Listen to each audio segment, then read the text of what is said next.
Thank you.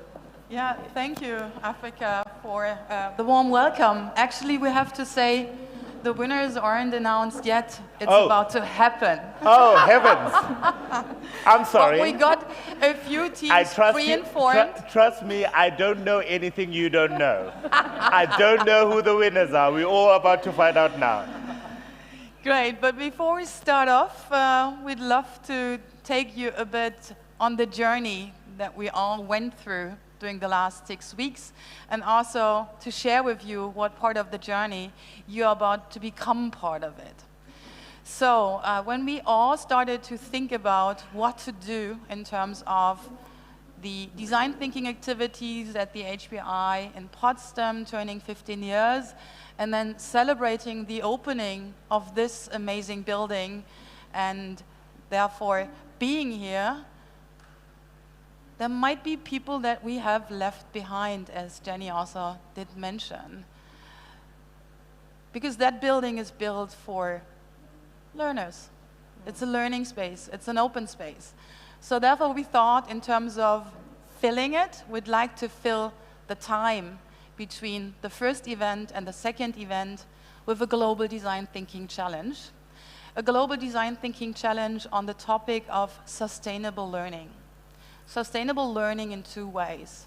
How to make a learning journey meaningful from the people, we talked about this already, we typically design for.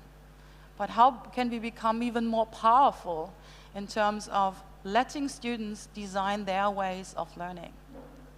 Not only their ways of learning, but also learning about sustainability, about sustainable development goals, and making this relevant in terms of relevant categories of knowledge and also action. And this is actually what we'd love to share with you, all 3 of us. So I'm joined here by Christine Niewöhner, who is a Senior Project Manager for Education at the Siemens Foundation, also our challenge sponsor, and Lucille Roberts. You all hopefully know by now because she's head of programs here at the D-School. And all 3 of us, but many, many people with us, have been working on that project. And for the afternoon, we'd love to start with a bit of food for thought first. So we're going to be virtually joined by Dr. Nina Smith, who is representing the Siemens Foundation. She's leading the Siemens Foundation. And also one of our colleagues, Sherif Osman, who has been the master wizard of creating a blueprint to run a global design thinking challenge with more than 360 people from 12 different institutions from the Global Design Thinking Alliance that work together in 75 teams. And 75 teams in 90 minutes might have been working out, but might have been also a bit too much. 90 seconds? 90 seconds. 90 seconds, yeah, 90 minutes is our session. Yeah. So therefore we have been picking a few. Picking a few means a few selected ones that are eager to share their findings, their insights, and also their new ideas. But before we start, I'd like to introduce Nina. Nina is already here on the screen. Welcome from the beautiful D-School building here at the UCT in Cape Town. And we'd like to hear from you. What are your thoughts about the future of education, and in particular turning that into a sustainable learning? Well, thank you very much for these very kind words of introduction, and it's a great pleasure to be here with you, even though I'm just able to join today digitally. So welcome everyone, and we are delighted as part of the Siemens Foundation to be part of this exciting session, and I extend a very warm welcome to all the winners of this first ever Global Design Thinking Challenge. My heartiest congratulations, and we are very much looking forward to hear more about your ideas and draw some inspiration from them. So the motto of the DCON Festival is Design Thinking Matters Now, and it resonates with today's day and age, which is rapidly evolving and bringing unprecedented realities, and we just heard about that in the previous speech as well. It encompasses every aspect of our lives and sector, be it business, government, education, or social development. And rooted in creativity, collaboration, empathy, and teamwork, design thinking opens up new avenues to the world around us. It enables you to see everything through the lens pretty much of a curious child. It introduces the magic of the unknown back and a desire to question, to investigate, to learn more, and to understand. Therefore, design thinking in education has proved to be extremely beneficial, as it really encourages students to address challenges with a sense of empathy, of passion, viewing the problem and finding a solution from a local context. For example, one of the biggest challenges we are combating on a global level is climate change. Now, in a typical design thinking classroom setup, both the students and the teachers pick this real world problem and jointly try to find a solution in a very local context. The collaborative and user-centric approach encourages students and teachers to come up with out-of-the-box solutions, bringing in their own experience and their own views. Let me put this a little bit into context. In South Africa, my colleague at the Siemens Foundation, Christine Niewöhner, who's there with you on stage, is working in cooperation with the D-School Africa to train teachers on the design thinking methodology. A chemistry teacher at the German International School in Johannesburg uses design thinking to prepare students for the International Science Expo. She shared with us that the students' projects went beyond the Science Expo. It prepared the students for real life after school. Integrating the design thinking methodology made the school more exciting, more fun, and gave the students more purpose. So with our ever-changing realities in terms of climate change, digitalization, and to add to that a pandemic, the demands are innumerable, and we need to prepare our future generations for the unforeseen future. Of course, that is extremely difficult. We all don't know what the future holds, but however, we can still prepare by adopting an approach that allows us to foresee the future, where children in classrooms can move around freely to engage with content and with their classmates. Students and teachers take an inquiry-based approach. They are observing, they are responding to real-life solutions and to real-life situations around them. And in the process, we mold our next generation into more responsible, into more informed citizens who are ready for the 21st century. So creativity and innovation in education received a strong endorsement from UNESCO. UNESCO is calling in a recent report for reimagining our futures together, a new social contract for education, by putting a strong emphasis on creativity and inventing for the realization of the 2050 goals. So aren't we all working towards these aspirations? The Global Design Thinking Challenge, as we know, is under the patronage of UNESCO. So this new social contract can only be materialized through networks and through partnerships. And I'm extremely pleased about our cooperation with the HPI Design Thinking School in Germany and the D-School in Africa. And a very big thank you to Claudia Nicolai, to Uli Weinberg, and to Richard Paris, and of course the wonderful teams for this exciting opportunity to work together. And now being part of the Global Design Thinking Challenge is so meaningful for all of us, because the ideas, the insights, the passion that the teams have been bringing here to the table, not only the winning ones, will of course feed back into our educational programs and our partnerships. And the ultimate goal why we all are here today is that we want to nurture a sustainable learning mindset. We want to keep on being curious. We want to keep on finding new solutions. And to achieve this and to realize the United Nations Sustainable Development Goals, we need action, we need engagement, exactly the way you performed during these past 6 weeks. You put your heads, your hearts, your experiences, your passion together, and you co-developed creative and implementable solutions, which we are all very curious to learn about. So now I would like to hand over to Sherif Osman. Thank you so much for this opportunity, and thank you very much for this wonderful partnership. All the very best. Thank you, Nina.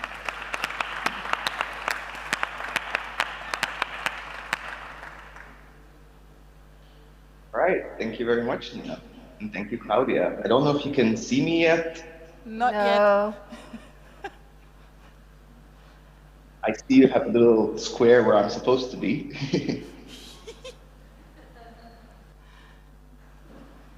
Hey, Keep there we on go. talking. We love to. All Oh, there you right, are.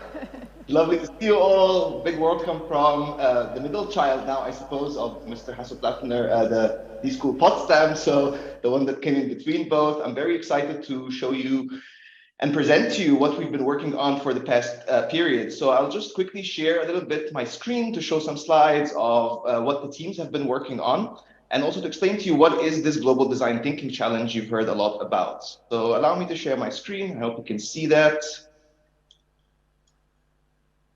All right, so a few months ago, when we were talking about designing the challenge, Claudia was speaking to me about this evolution of design thinking. I think you've heard about it many times during the conference, also from Dr. Jean Litica, but from also Uli and Richard and others. And this idea of going beyond this idea of product and user-centeredness, so going to human-centeredness and now even to life-centeredness, tackling very complex problems such as the SDGs. And from our discussion, we kind of evolved into this, our own design challenge. How might we create an educational format that ensures a meaningful and memorable design thinking experience for our participants, but also allows us and them to create real impact? Now, this led us to re-envision a little bit the the sustainable development goal number 4. So we wanted to focus on quality learning, not just education from a systemic perspective. We wanted to ensure inclusive and equitable quality learning and promote lifelong learning opportunities and future skills for all. So that was a little bit the framing or vision we started off with. But in order to realize context, in order to co-design and make sure that we really are tackling local and global problems that are meaningful, we reached out to the Global Design Thinking Alliance. And I was amazed that already 11 institutions jumped on board to participate, and one institution wanted to join to help teams that get selected to go even further. So you can see from here how many participants, institutions from across the world have been dialing in, and it was really a great experience to co-design and work with all of them. Because context is key, they each started to reframe the challenge based on their local context, resources, and reach. How they felt that the students could create impact based on where they are based right now and how they're working right now. So you can see that the range of reframes from this initial vision, looking at sustainable learning, looking at design thinking mindsets, looking at 21st century skills, looking at reinventing schools and bringing in social sustainable development goals more in focus. How this shaped out was more of milestones than maybe a structured program, because every institution also had their own number of coaches, their own resources, even their own language to run the program, to make sure it is relevant and contextually valid for their participants. So we had this schedule where we had some milestones to aim together to be able to share knowledge, to share insights, and come together as participants to be able to align on maybe what could be cutting across the global context. After we did this, we wanted to make sure that the teams could work from anywhere. So we had a high flex learning approach, whether you're on-site, off-site, or both, we were able to try and make it work. And this also program ran in very different formats, whether hybrid, in person, or fully virtual, depending on the different types of institution. And sharing learning has been amazing. We also tried to jazz things up a little bit from a learning experience design perspective. So we tried to change the modality of how we are approaching learning. Rather than giving just direct inputs, we tried to incorporate more visual YouTube approaches, green screens. We tried to have a video podcast as a way to have informal learning conversations. And we also tried to integrate both conferences as part of the learning experience for the students. And now we anticipate. So we put the students' work to the public vote. We wanted people to be able to view and witness the 75 teams that have worked super hard for 6 weeks on this challenge. On this website, you'll be able to find all 75 pitches. Please do make sure you have a look, because there's some amazing ideas in there. But we also wanted to make sure that the ideas get looked at with a keener eye. And we also got our expert panel, which I would love to thank very much for reviewing all ideas, providing thorough feedback for the participants, and hopefully helping the participants to move their ideas forward. So Christine Riva, Jean Litica, Fedi Michel, Hannah Sadachka, Maria Jose Juarez Rodriguez, thank you so much for taking the time and really passion towards the ideas of the teams. But for now, the final theme of the conference is celebrate. And for that, I hand back over to Claudia to talk you through how we're going to announce the teams and what they have been achieving.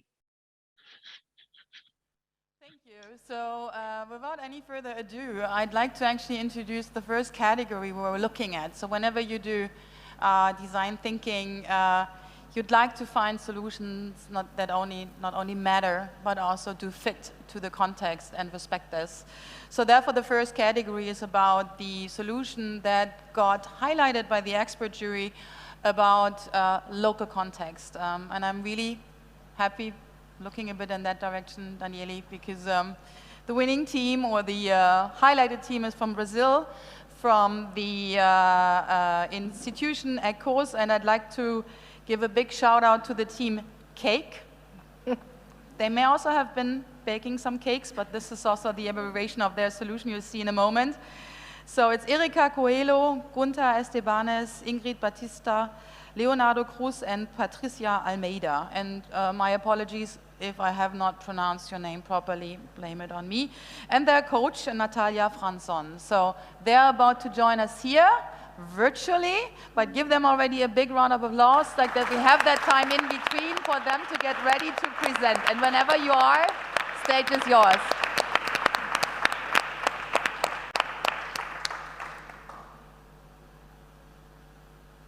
Great to be here with you. Can you hear me and see my screen?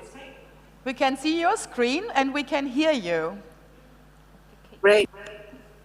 We are very pleased here representing the team. And this is Cake. We are Cake, and we are going to show you why there's a reason for this name, Cake. Okay? In our desk research, this was the most shocking information that we found, that there would be a huge risk in Brazil to not having teachers by 2040 enough to teach our children. So this information we found in a local newspaper and was enforced by the OECD study that mentions that globally, 4.2% of the teenagers want to be teachers. In Brazil, we have half of it. So in our interviews, we developed this persona, Maria, an experienced teacher working hard for 15 years. And something interesting that we found was that most of the teachers working, particular in public schools, and they're very overloaded. And in our interviews, they were very consistent. And these words were heard in most of them, that they are facing the challenges of our time. COVID impacts, mental disorders, low salaries, and the most relevant information, by resume, she feels lonely in the classroom, facing all the challenges in front of her with the children, and she feels undervalued by the society. But she stands because they believe it worth it to be a teacher. These are some of the comments that we faced, we heard. Due to the lack of teachers, sometimes there are video conferences for many schools, and they also understand that children learn more, they are more interested when they have playful activities. And so after summarizing all the interviews and the desk research and all the activities, we reframed the problem statement. So how might we help Maria, a teacher who's 15 years old of experience, who currently teaches in the sixth grade, so that she feels less lonely and empowered? So we developed this Lotus Blossom with this main category. We understand that the design thinking due to the collaboration value would help her with this loneliness, the collaboration, there's joy when we work together, so it helps also the children. And so let me present you our solution.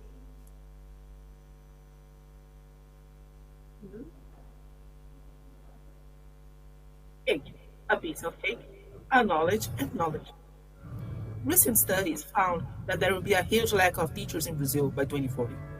Let me introduce you Maria, an experienced teacher who's working hard for 15 years, facing the challenges of our time. Our solution is Cake, a digital ecosystem where teachers can collaborate and be empowered. How it works.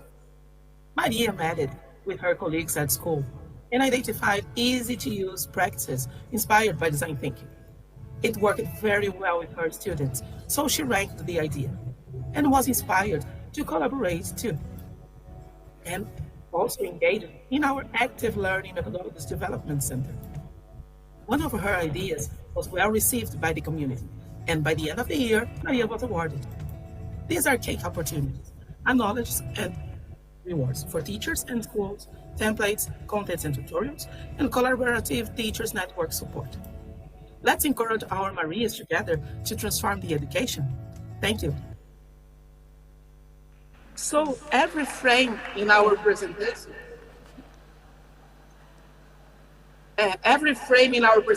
was thought about what would be a pain relief, what would be a game creator during her journey. So we had this value proposition map. Piece of cake means facility, so all the framework would be easy to use, and these are the design thinking values that should be considered during all the journey to develop the product. These are some of the feedbacks when we presented this solution to the teachers. They believe that it helps a lot, would help a lot during their journey. They believe that the technology would support them in their work, and they would love to give cakes for the other teachers to rank the idea. And cake is also a comfort food. They feel lonely, so comfort, cake, that's why. What's unique? We found two other platforms. They are similar, but we are different because we included gamification, bonus, rewards. The information would be categorized by grade, by discipline, and all the collaborative and facilitation values of design thinking. And by the end of the day, we want the impact that it would reflect as a collaborative network, acknowledgement for the teachers because they don't feel valued, scalability, inclusion, lifelong learning because they would be together, learning together. The relationship happens the learning, digitalization, and new careers perspective because the way of doing would be different, and we hope that more people thinks the profession in a different way. So we invite again you to help Marias to change the future and to change their lives. So thank you. Thank you.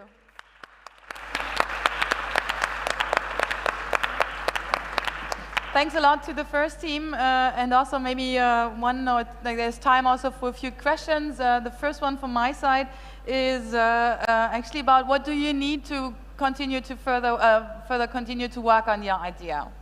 What's your pledge in terms of whatever? We feel that we would like to create a business framework, and then think about how it would be funded, how it would be shared with the community to let it be known by the teachers. So a business design, it's required. We are anxious for doing it. Thank you. And as we are not alone here, I also want to invite the audience in the room. If you have a comment, a compliment, a question to be shared with the team Cake from Brazil, it's your time now.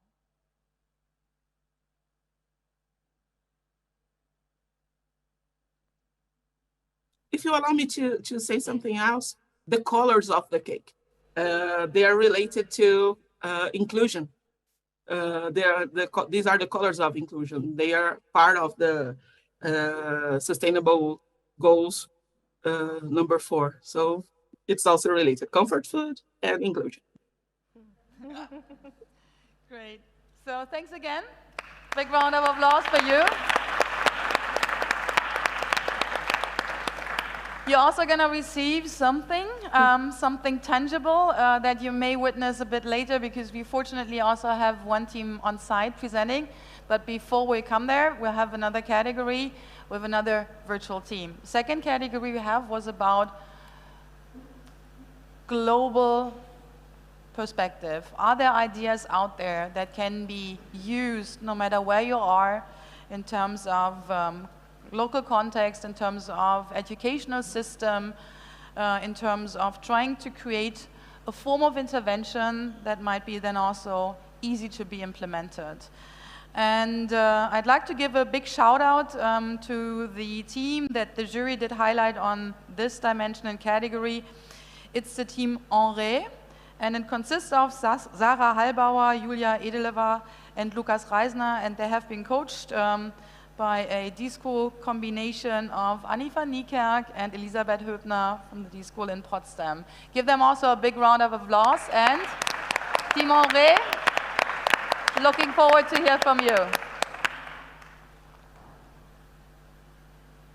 Welcome everyone to the presentation of Team Henry. During the TDTC, we tackled this year's challenge and focused very directly on adult education, and specifically on the fact of dropouts during or in an online learning environment. I'm sure many of us could share plenty of experience, but let me explain you why we focused on that and what we found out.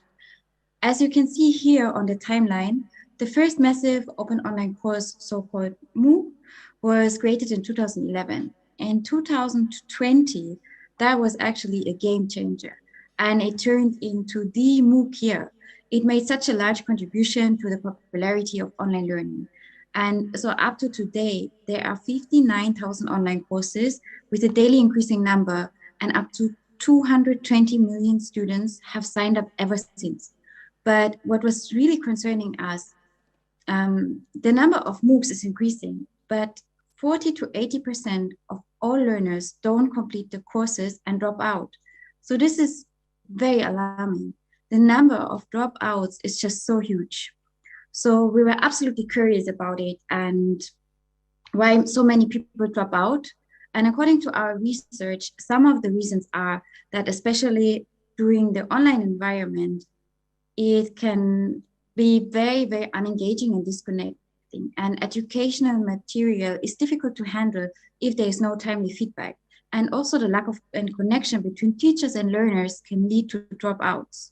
So we went on with our research, and our interviews highlighted that students are motivated by positive emotions, quality of content is a deal breaker, and poor learning experience is like a swamp. Student collaboration can highlight and increase motivation and therefore reduce dropouts. Our solution to this is Henry, which stands for Heat Map Analysis and Reaction in Education. Henry is an educational analytics tool which can be used as a plugin for massive open online courses. It can be implemented on all learning management systems with different types of media like text, video, or audio. Henry is specifically designed for students to give immediate feedback while working through educational material. Here, a student is working through a text on their online course.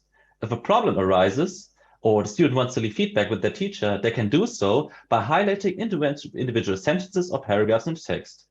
When wanting to be more expressive, they can add comments or select a suggestion. These comments can also be held private, as a personal note. For future reference, the text can also be exported. For teachers, Henry provides an overview of the material aggregated over a group of learners.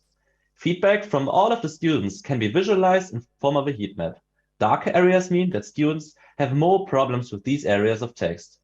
Furthermore, the comments of all the students can now be collectively seen for the corresponding parts in the text. This way, teachers can find out more easily which areas of the material are hard to understand and need to be addressed in the follow-up lesson. We went into testing our Henry with teachers and students around the globe and got very positive reaction. They said because with Henry, students can be teachers and it gives teachers time to engage with the feedback.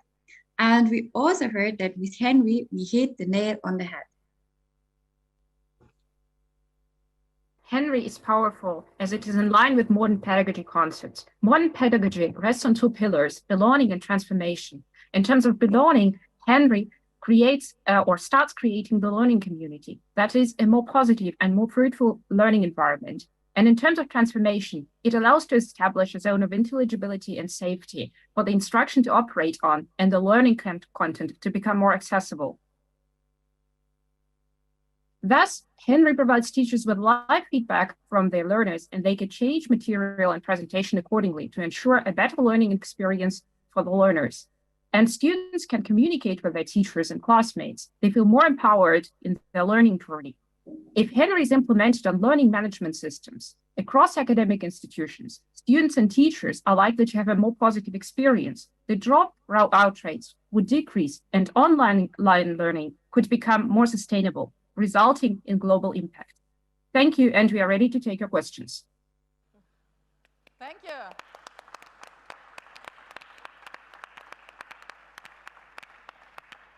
Thanks a lot for creating that solution and also bringing that to life. And I love, I mean, as I said already in the beginning, the easiness in terms of how this can be implemented in already existing systems, but it can make a huge difference and impact in such a way that you can now have that collaborative experience of learning, even though you are moderated through an online learning space. So thank you for that.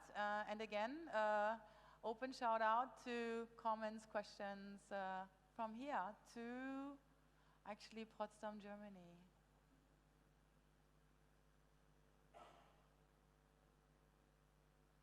No, then I think everything is clear. So then please again, give them a big hand of applause. Thank you, Team Henry.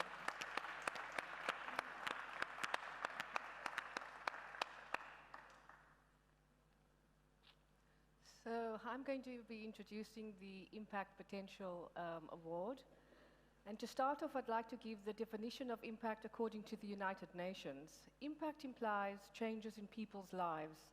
This might include changes in knowledge, skill, behavior, health, or living conditions for children, adults, families, or communities. Such changes are positive or negative, long-term effects on identifiable population groups produced by a development intervention, directly or indirectly, intended or unintended. Design thinking is a problem-solving intervention that encourages creative, innovative ways in businesses, in communities, and in our lives. Design thinking is able to produce actionable results across various industries that will lead to impact. The Global Design Thinking Challenge was a way to encourage our learners from different institutions to create impact in their personal lives, their professional lives, for meaningful and sustainable change. The overall global challenge focused on the fourth Sustainable Development Goal of quality education, with a question that started of how might we challenge the current educational systems and bring the design thinking mindsets into schools. In South Africa, there are great inefficiencies in the educational sector. In July 2021, UNICEF published a report on education in South Africa, which estimated that learners were anywhere from 75 to a full year behind, and about 500,000 learners had dropped out of at school at that point. These alarming statistics were brought to focus because of global pandemic. But the pandemic was not the cause of the problem. It merely exposed the existing inefficiencies in South Africa's educational system. By using DT in our educational systems, we have an opportunity to equalize the playing field and to reimagine the school education system of the future. This brings me to the Impact Potential Award. The winning team interviewed various learners. They found that these individuals felt that they were not part of a society at large and that they were not involved in the creation of their curriculum and their education. By not involving these learners, made them feel that they had no value and that the system was valueless. I'd like to say, before I pronounce the winners of this award, congratulations to all participating teams who provided such rich and deep insights over the last 6 weeks. Let's give them a round of applause to all the teams. Thank you. Also like to say thanks to the Potsdam team for the support and invitation to be part of this initiative for impact. Thanks to the project partner, Siemens Stiftung. And it is with pride and honor that I present the Impact Potential Award to the Inspiring Minds team and the ICE Africa solution. And I'd like to call to the stage Althea, Calvin, Inez, Lavinia, Tusi, and Tasneem. Give them a hand.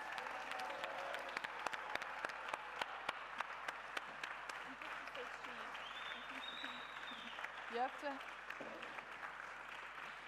There are 2 handhelds. There's a second one for you, so you can have the stage on the good. I'd also like to thank our coach team, Ollie, Colette, and Taborho, for bringing this wonderful team to the stage. Sanibonani, design thinkers. Good afternoon, everyone. Hello, viewers online. We are Inspiring Minds. During the past few weeks, we have been working as a diverse team, and we ensure that trust, transparency were the values that we upheld to ensure that we collaborate to implement our solution. We worked on a problem that is aiming to address the new learning opportunities in a context where the education system does not address the 21st centuries. So with that, we started doing our desk research. We established that majority of the students are coming from the communities which are impoverished, and this hinders their educational aspirations. And we have established that mostly teachers are very overloaded with workload, and this limits their ability to work on implementing after-school programs. And we have seen that experiential learning as well as self-directed learning is very limited. And also, the education system is more traditional, and it does not allow students to develop the abilities which are required for the 21st century. So with that, I would give to Althea to continue with the presentation. Thank you, Tusi, and hello everyone. I am Althea, as Tusi mentioned. We went then into the understanding phase, and of course this helped us identify our ideal member, of course, and user, which is CEDA. And so going into the field, we had, of course, some assumptions, and these assumptions just really sharing, will this work, and is this idea, of course, scalable? And then some of our observations and insights were, of course, there needs to be unique learning modes. Of course, there needs to be a sense of agency that's really important, the importance of support, and of course, social engagement. Our ideal, of course, user, which is CEDA, feels that she does not get supported enough from a school. She also struggles to listen to a teacher, of course, because she believes this is boring, and sometimes the setting of the class could also be boring. Some of our key quotes from our research that really came out, just highlighting 2 of those, is one of them was enjoying history, of course, feeling that history was the only subject that she could share her opinion, and of course, at least that provided a space to be heard. And then another one that we'd like to highlight is that one of the users rather said that I'm passionate about learning new things that are useful to me and of course the population at large. Our reframe point of view statement rather goes as follows. So CEDA, an 18-year-old student, high school student from Cape Town, needs a way to feel supported so that she, of course, can have some choice, of course, be the leader of her learning world, or at least the society she finds herself in. And because learners also feel that they need support and, of course, play an active role in their learning journeys. Thank you.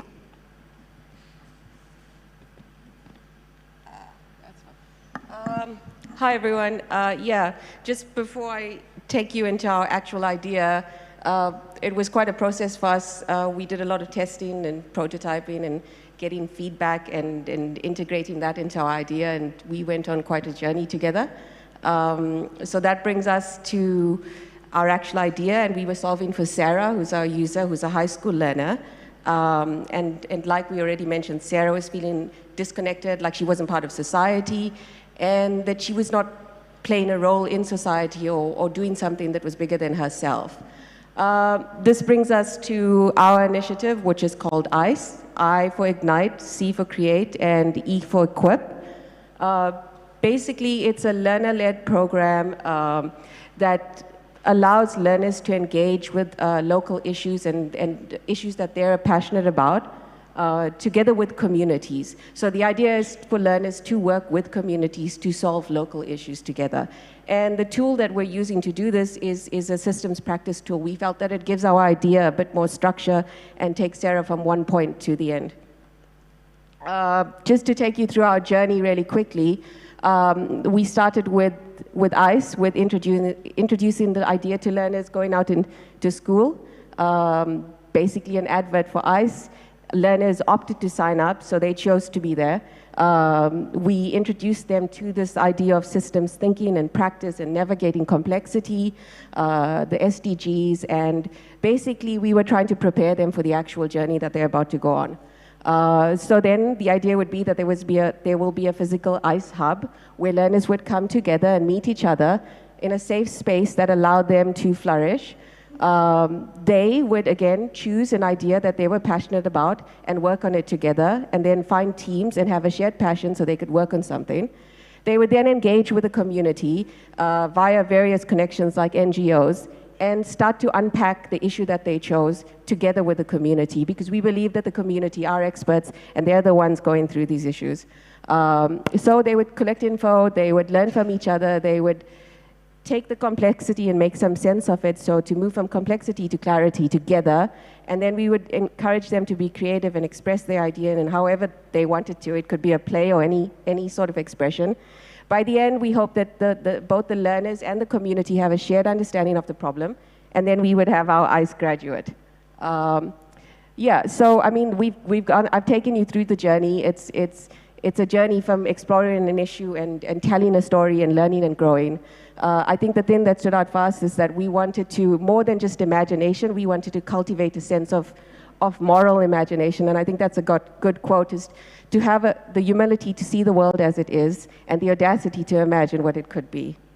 Yeah, and just to wrap up, that's our ICE graduate, Sarah, who felt a certain way, who went through the ICE program and graduated and developed these skills, but more importantly also was, besides the skill set, was the mindset. Cool. So we have this really unique value proposition. Can you guys hear me? Yeah. We have this really unique value proposition, which has been encapsulated in our presentation, and it's a little bit wordy. So I think, like, if I were to sort of highlight the main points about this, it's that ICE is a program that equips students with the skills and competencies to navigate a complex, changing, uncertain world. This is not an incredibly resource-intensive program to implement or to test, which is what makes it so ideal for a developing world context. We hope to experiment with a handful of Western Cape schools and NGOs first, pitch to funders who have a special interest in unique educational offerings, and most importantly, we want to use the feedback from this pilot to inform how we iterate on the program to derive maximum impact. Now, imagine if a program like this was not just some niche experiment, but rather a sort of mainstream way of how we learn. And with our theory of change, we believe that we can achieve this. So we hope to start small, think big, and scale up. We believe that while we're investing in Sarah, we're also investing in her community and broader society at large, because at the end of the day, we are all part of systems. So why not integrate learning systems and social systems together? And in closing, I wanted to remind you all of a proverb that I think hits close to home for all of us. And it goes, if you want to go fast, go alone. But if you want to go far, go together. Thank you.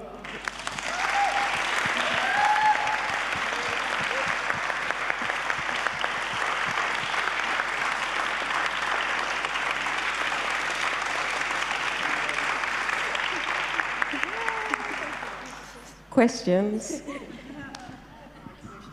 Guys, if you were to take what would be the next step if you were to pilot this? What would be your first step? Do you want to take that? Next? Yeah, so we would probably approach a school in our network, because we reached out to our networks to sort of do our interviews. So reach out to a school in our network, sort of test to see if this is something that could be done as an after-school program. That would be our initial next step, and then if we get that on board, we can get an NGO on board in the area, in the local area, partner with them, and then look for funding. So probably do a business plan and then bring it to funders and yeah. Cool.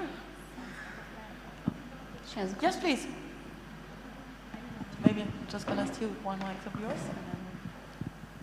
Hi guys, thank you so much. It was really great. How different is this from like other after-school programs? So like Equal Education has the Equalizer programs and other, NGOs working in the education space. Like what sets this apart from? Yeah. Do you want me to say it?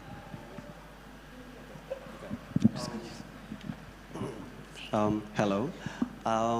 So if you actually look at, first you said it's actually, how different is it like, and also you mentioned Asian. So we, for us, we have to look at locally. We have to look at, we have to find our own problem. We have to find that niche, that thing that's actually happening. Like it's, I'll say, within within South Africa. South Africa, like the educational system, it's actually a traditional educational system which actually doesn't really care about our children. It's more like, hey, study this and then just after grade 12, yeah, go to tertiary, and then that's it. So these children, these users actually, we approached them, and Sarah was like frustrated to a point where she wanted to have a control, like a full control of her future, like from the curriculum to everything that she's actually learning. So how different, again, it's actually different way because we actually care, not just to care, but we're actually changing from the curriculum to the actual buildings of the, like let's say, the NGOs, etc. So we actually not just changing the curriculum, but we're actually working to a point where we do understand the child, but also let's create a place where it feels like a home away from them, but also a place where they can study, but a place where they actually can just change their life, yeah, for the better good, etc. Sorry, thank you.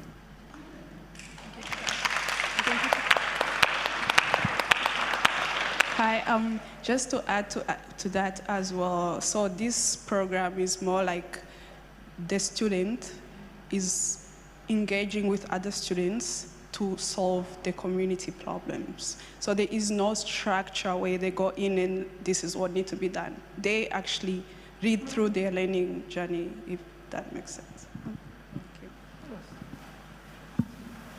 Is there another question? So, okay, one mic. We need a mic.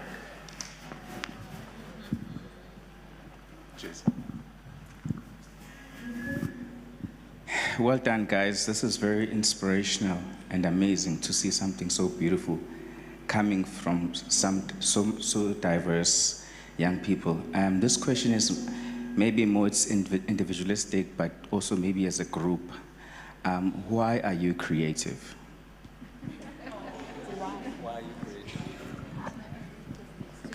Sorry, sir, you said, why are you creative?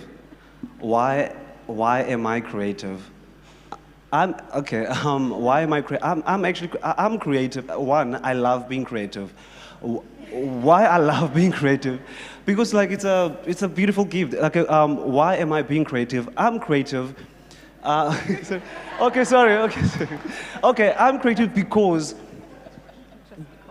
I actually love fixing problems. I actually love solving problems, not just for not just for me, but for my community. If you actually look at where I live, I actually I have some programs where I actually do, which I actually utilize design thinking, UX and UI design, which I actually give these children these two skills, which actually doesn't just help them to a point where they actually upskill themselves, but the way it actually changes the way they think.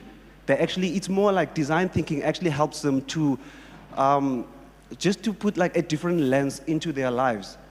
So being creative, it's just being creative is something that a human needs. Actually, also it's that being creative, we build things for humans. We actually design, also like design thinking, it doesn't just help us just to fix complex problems, but we actually go for, we actually just like, we think about that human. Like we empathize to a point where you have to, so you have to feel what that person feel, like what they say, etc. And also, why am I being creative? It's because I can create something cool, you know?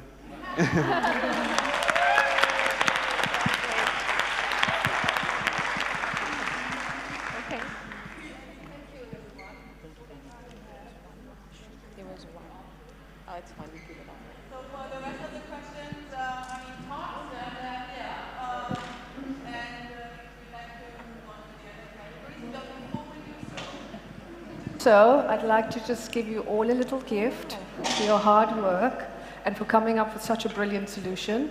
Well done. Thank you. I'm just going to swap it around.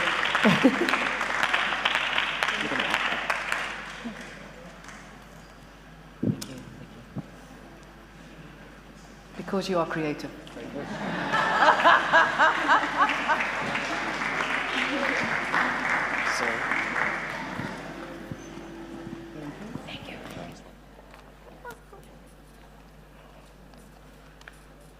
Yeah, that was actually the perfect lead to the next category, because I have the big pleasure to introduce the category Most Creative Pitch to you. And a lot has been said already about creativity just now. We heard it, but also during the last 3 days. And we are all aware about the importance of creativity and innovation in times of rapid change and also in times of multiple crises. So here I would like to frame it a little bit for the education context.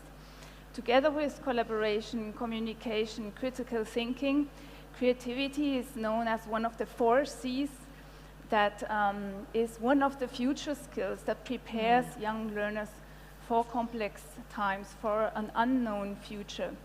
And even if we look into the future, what else does education prepare for the job market or for a labor market?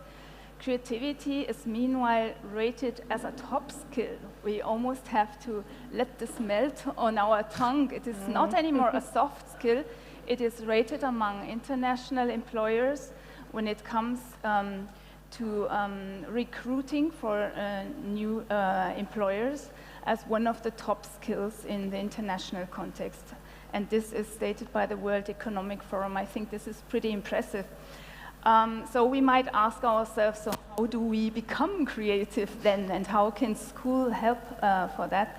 But actually, I would like to remind ourselves of Albert Einstein's quote, who said, "Everybody is a genius." And we just heard it, every human being is a genius, is creative. It is a human capacity that we all have, and that will not be so easily replaced as well by any artificial intelligence or any other technology. So do you know, by the way, how this quote continues? Everybody is a genius. But if you judge a fish by its capacity to climb up a tree, it will live his whole life thinking it is stupid. So what can we do in schools and in education system to really nurture that kind of creative confidence? And I think, unfortunately, it is the case that educational systems around the world do not do enough, do not what they could or what they should to nurture that creative confidence among young learners. And this is why design thinking matters now. And this is why design thinking also matters, and maybe especially matters in education, because it nurtures these kind of skills, it nurtures that kind of creative confidence that young learners need to experience. So let the fish swim in the water, let the squirrel climb up the tree, or let the fish try out how it is to climb up a tree, but then let him do what he enjoys and what he can do best. So let children thrive, let children be able who they are.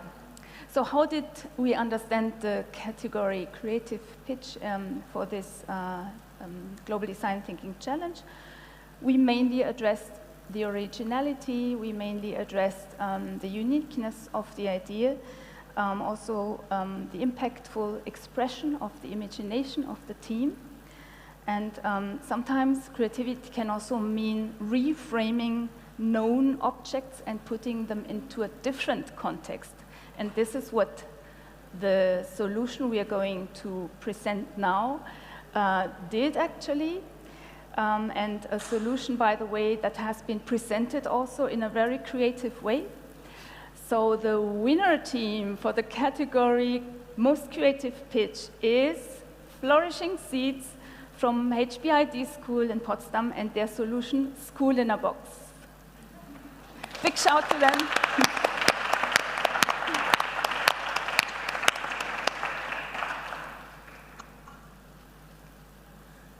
Can you hear me? Thank you, Christina, a lot. Yes, we can hear you. We are not seeing you yet. There you now are. I can see you. Yes? Okay, thank you.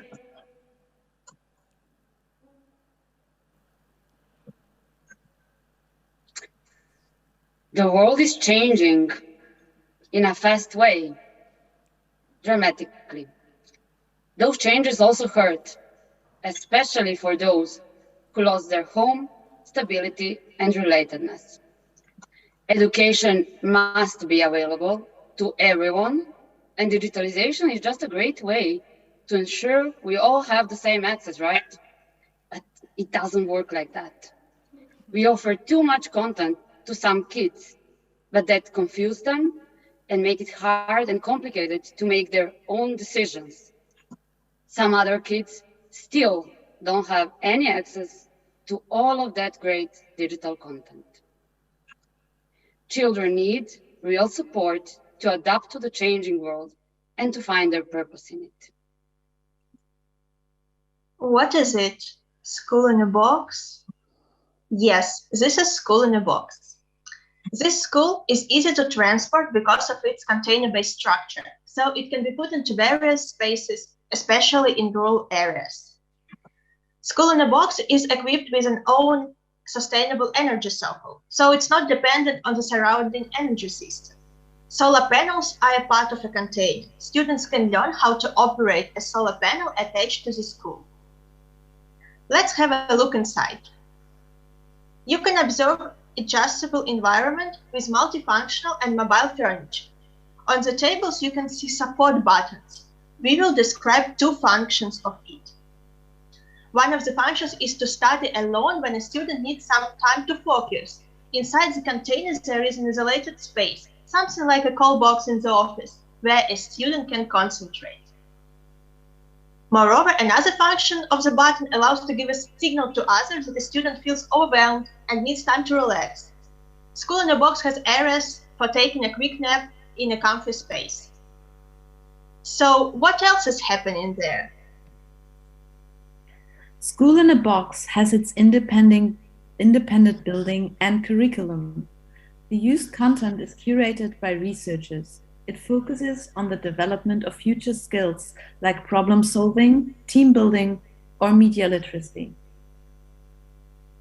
Learning in a changing world requires flexibility, so everything you achieve as a student is saved in a personal student ID to continue the learning process everywhere. Finding purpose in what you're learning is supported by your own connection to real-life topics.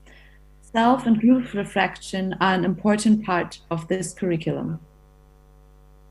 The onboarding of children is a mixture of AI-based skill and interest analysis. The first task will be around the learning environment itself. School in a Box will also support self-directed learning instead of chasing better grades. To engage human beings, feedback is mandatory. The AI system can provide some of this by adapting the process of the learner, but learning and seeing purpose is also based on human interaction. Therefore, the local and trained supporters are guiding through difficulties. To know what to do with the achieved skills and knowledge, needed skills for local fields of work, so as global companies are included into tasks. Doing the equipping and transportation of the container, the educational and technical training of the supporters begin.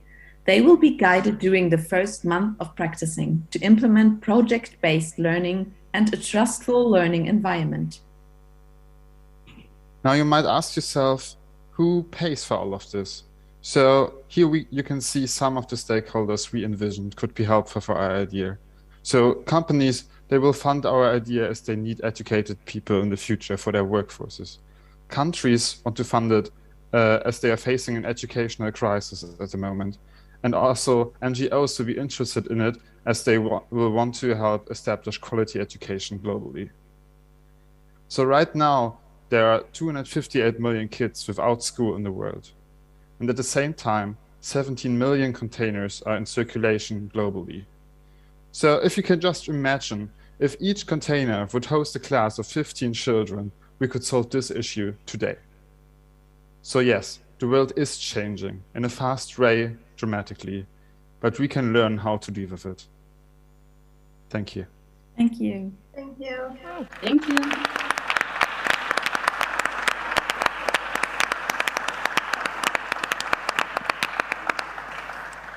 Thank you, Team Flourishing Seeds. And before we open up for Q&As, I do have a question for you as well. You are situated in Germany, in Potsdam, I assume, and are not necessarily affected by access to equitable education. And we have learned during this conference as well that creativity sometimes means also, or innovation, finding the right problem.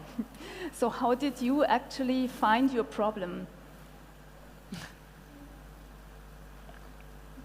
Should I go for this? So I was taking part at a conference, and I was meeting teachers and people from all over the world talking about topics they are thinking about a lot because they are bothered by that. But I wouldn't say that we all have easy access to quality education. I think we all can relate to that by a certain degree, because also in Germany, the countryside is not that well developed in cases of schools. So, and also we are a mixed team. Not all of us are from Germany, and so we were able to share our insights. And I would just add shortly that we also recognize that there is a lot of solutions to kids, and that we should not focus just to another solution and another way of education, but to try to solve this problem in a different way and to make it really accessible to everyone, because it's really important to not make this gap bigger, but to have a bit more equality in the world. Thank you. Wonderful. What questions does the audience have to Team Flourishing Seeds? None? Oh, we have one over there.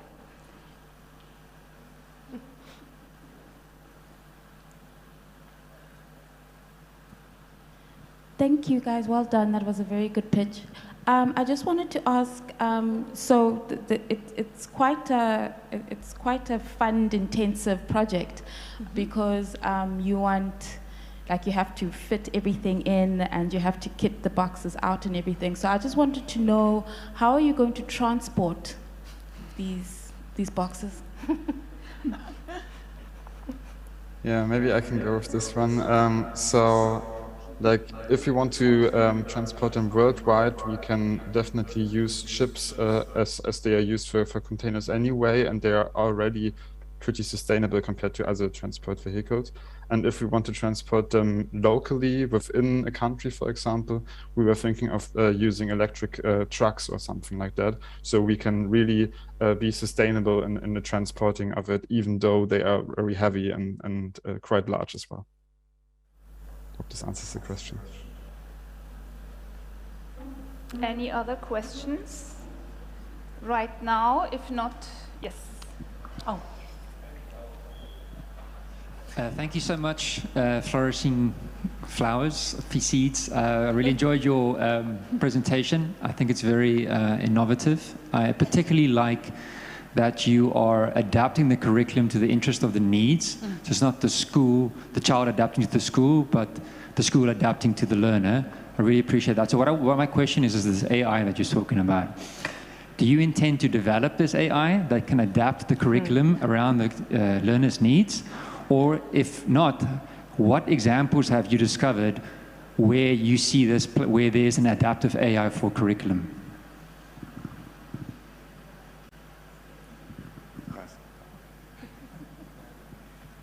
Yeah, Yes, so, okay, Dora, you can take it. Okay. Yeah, so we realized that it's really, we cannot solve this problem with one solution. So that's why we really wanted to have AI as a help and support, because the markets and the local needs are really different. So there is no one curriculum, and it's not one curriculum that will fit everywhere. And we are thinking that AI should be developed to help us to find out what the specific market needs and what the specific skills are needed and can be supported on a specific areas. Yeah, maybe to add on to that, I also am the part of the team who has an AI background. So even if we don't develop the whole system, we can definitely search for engineers who want to find out how to build this with us together, and then build an engineering team who takes care of that, definitely.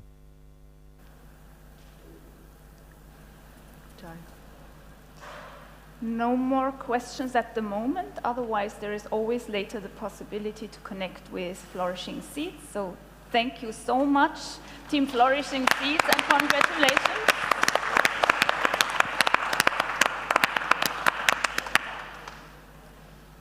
I'm handing over to Sherif.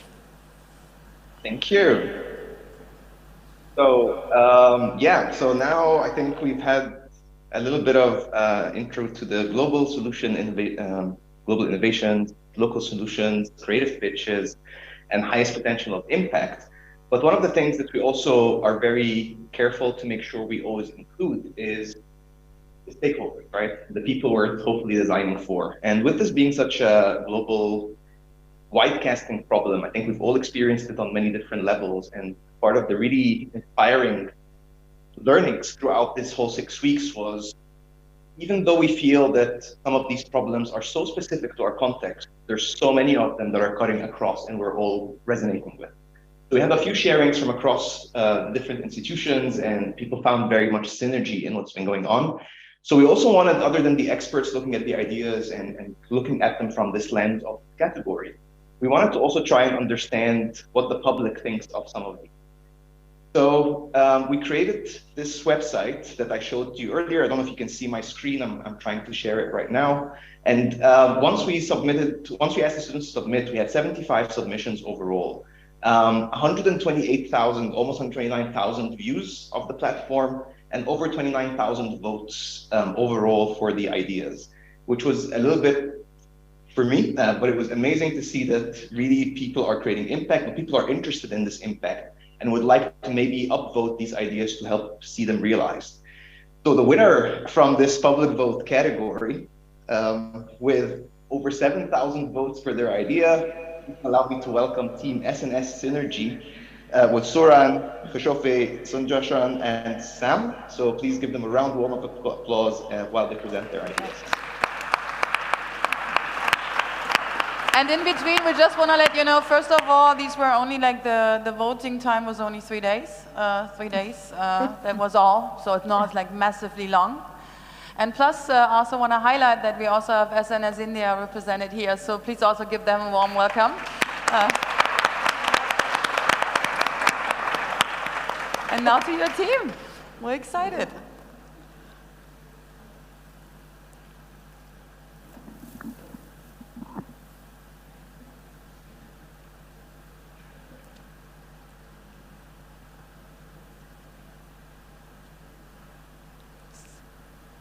The Team India needs to come in now on virtual stage.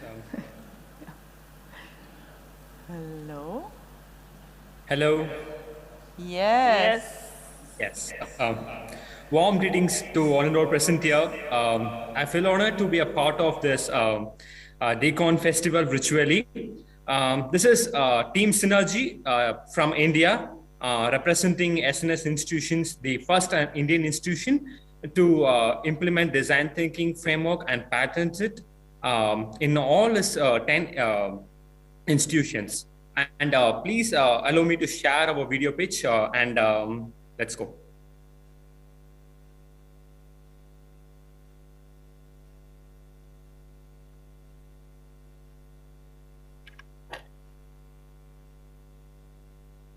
Are you sharing, Kishori?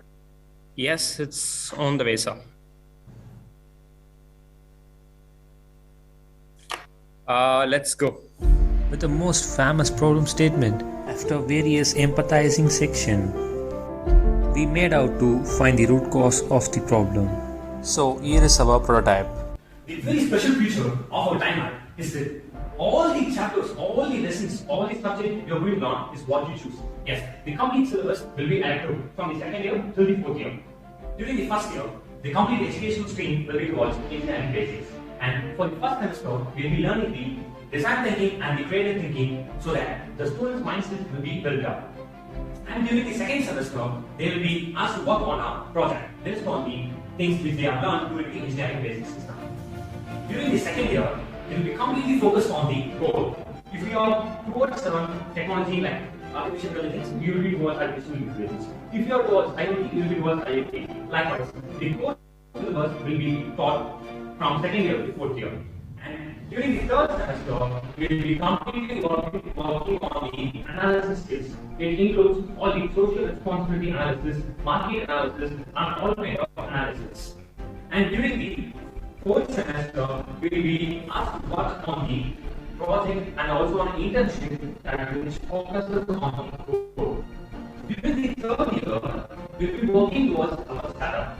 So on the fifth semester, we will be working on a problem. So we have to analyze the social problem and create a problem statement for our startup. And during our sixth semester, we will be working on the MSME and the patent work and work so that our application will be rolled off to the idea. On the very last year, that is the fourth year, we will be a complete entrepreneur so that we will be looking for funding to be by Combinator and studies. And then we will be doing our customer research system so that we will find our customer and expand our startup.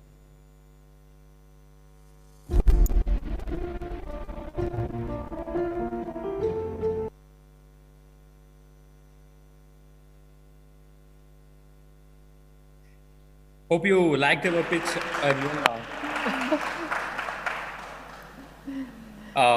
Thank you for listening to this end. And please provide your valuable feedbacks and queries. We are open to answer. Great. Thank you so much for an amazing presentation. I think it was really interesting to see how you managed to kind of really take the school of entrepreneurship in a literal sense to create an entrepreneur at the end of it, not just provide these knowledge. Maybe I have a question for you, is where was the aha moment where you realized that this whole higher education system might need to be changed in that way? Like, what was your findings that led you to this direction? From my observation, sir, from my perspective, I thought that all the students are only moving towards the jobs or placement towards other nations. They are not working for their own country, first of all. They are not improvising their standard of the nation, or the GDPA or the literacy rate. They are just working for the other nation. They are just getting revenue for other nations. The thing which our team wanted to change is, we wanted to create an impact inside first.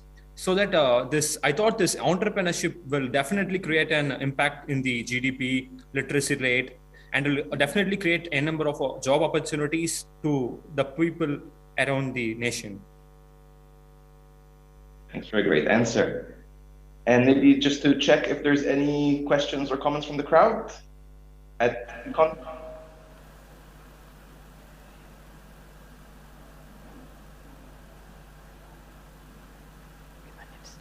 No, I don't see a hand up.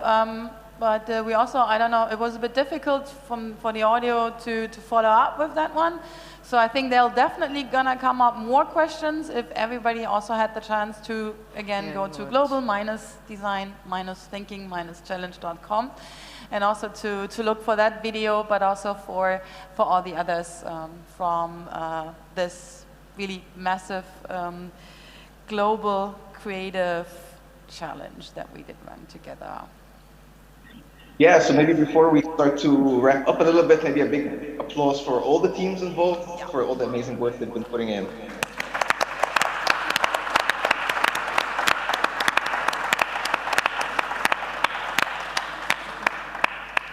And just to end from my side with the online side of things, I think just a quick recap. So we've seen already from one big global challenge, how it was be able to be reframed into very different solution avenues. From looking at empowering students through their own learning and their own framework of learning, so learning-led learning frameworks, software tools that might enable teachers to get a better feel and improve the feedback cycle with students. We've had community activators, we've had reinventing the school space and also reinventing the higher education curriculum. And this was just 5 out of the 75 ideas. There's a lot of ideas in there, and building on this final point that was said, an idea for localization of the curricula is also available on there. So do feel inspired and have a look. But this is not the end for GDTC, we hope. I think today was the celebration point and really celebrating the teams and the achievements they've been doing. Also celebrating this collaboration between the institutions, the program leads, which I've had a great pleasure to work and co-design with, all the coaches and all the participants who really gave it their all. So from my side, I'm just very proud, and I'm really sincere to extend the call to action that this is not the end. So check out the website, reach out to the teams, reach out to us if you need to get in touch with the teams. A lot of these solutions are very viable and realizable. All they need is a little bit of sponsorship or a little bit of a push if you're based locally where the teams are. So do be active, do try to help them be real change makers, do take these ideas forward. And all I could say is thank you to everyone involved. It's been a real pleasure trying to co-lead this with Claudia, and I've been really, really enamored and I don't know what the right word is, mesmerized by the outcome that has been produced. So thank you very much, and over to you on the stage. Thank you, Philippe.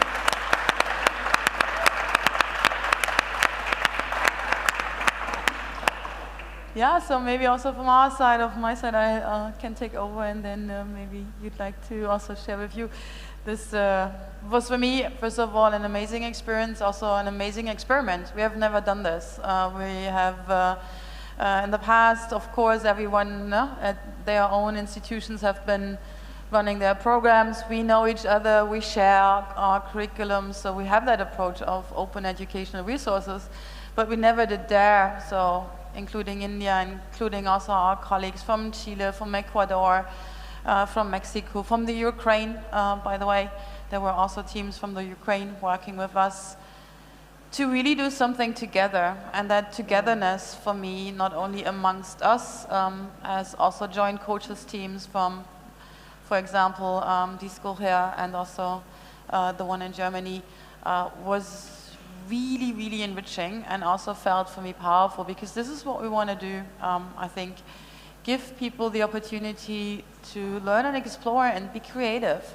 And not only like in your own environment, where you really want to make an impact, and you will, but also by connecting with others and really creating that, that global network of future change makers. So therefore, we hope that we could also start seeding a bit into your life, reaching out to others, asking for help. And that's going to be my last call in here. So for those of you who had difficulties on logging onto the Event Mobi app and weren't able to find your call to action, please go to the website, please go talk to the teams. Maybe the best idea to actually bring to life is already there, has been invented by these amazing group of people. And it would be great if you could help them grow and really start their ideas. You have heard quite often there's not a lot needed, but it needs a bit of support and really like helping them to carry them forward. So that's my pledge. If you haven't had the chance to find one, please take one of these. Thank you. And with that, Lucille, maybe. Well, I'd just like to, yeah, thank you, Claudia. It was a really big pleasure for us to be part of this initiative. We had 2 teams from South Africa and 1 team online and 1 team that came face-to-face. They were our face-to-face. They came in every Thursday. And it was lovely having another team here for the same time as our foundations program running side by side. There was so much learning, but it worked so well also because we had, in the same time, we had our DT in STEM program that was running. So we had teachers upstairs that they could actually interview and ask their questions to. So the challenge was so integral to what was happening at the D School at the time.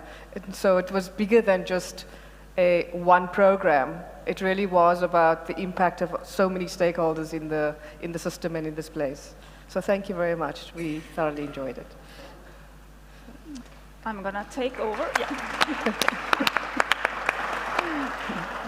Well, it was equally a pleasure, a big pleasure for us to be part of this journey. As an international foundation, of course, we are always worried about where the needs are in education, and it was great to see really the great solutions and suggestions that the teams have come up with.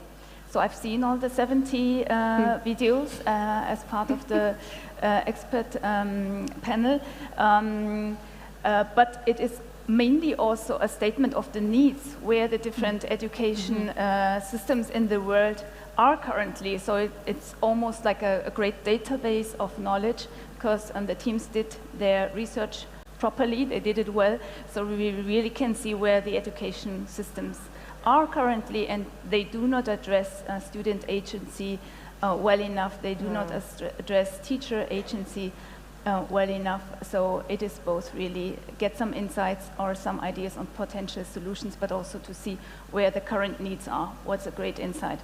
And then I would also like to build up on Sherif's call to action. We heard from Sam how creativity needs also execution.